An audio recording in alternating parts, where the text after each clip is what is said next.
Hi, this is Christine Lincoln, and I have been invited to be the next guest editor of Passenger Literary Magazine, and so I'm extending this invitation to all artists and writers over the age of 50 to submit your work for consideration. When the skies reopened and we were allowed to fly again post shutdown, wherever I traveled, I don't care where it was, strangers would come up to me and they would share their stories of loved ones that they lost. And, they would cry and I would cry with them. And they shared their trauma with me, and they shared their grief with me.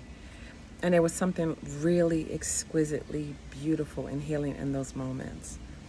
And the truth of the matter was, I too had lost loved ones.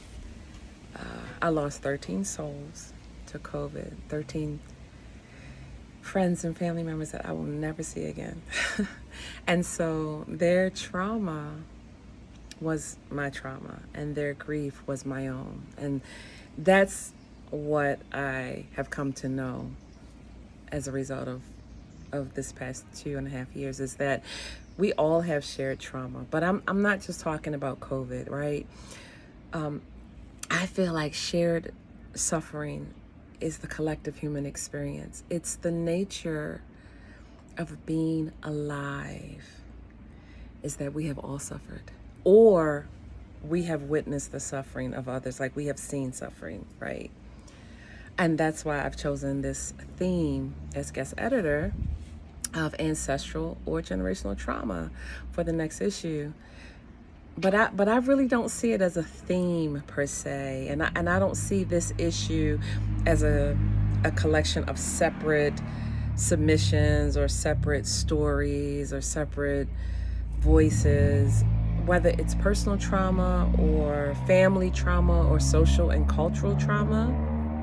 My vision is to craft a singular story as told through a multiverse of voices and points of view, all bearing witness to the understanding that we are not alone in this.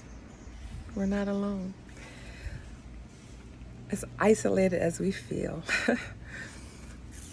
or as alone as we sometimes think we are, we're not. So, there's a quote that I love from Alan Patton's Cry the Beloved Country.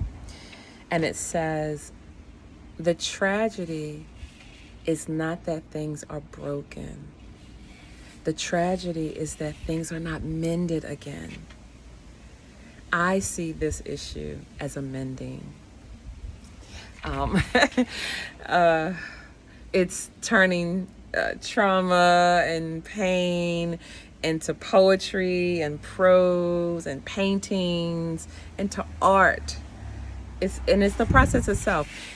We don't have to be over the trauma. You don't have to be over the grief. It's the process of creation that heals us. It's the process of creating that heals us.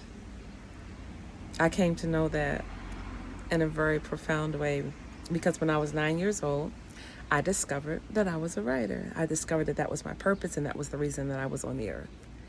That was the same year I attempted suicide for the first time. And what I know now, looking back at that moment, is two things. I was in a tremendous amount of pain, and I was trying to escape that pain. That's the one thing that I know. But I also know that writing was the way out for me. It was what the universe gave me as my way of transmuting that trauma and pain into something else, into something beautiful, into something healing, into something that would save me and others. It's pure alchemy. And so this is my invitation to you as the next guest editor for Passenger Literary Magazine. Pure alchemy. So I hope you submit, and I'm thanking you in advance for all of your submissions. Take care. Bye.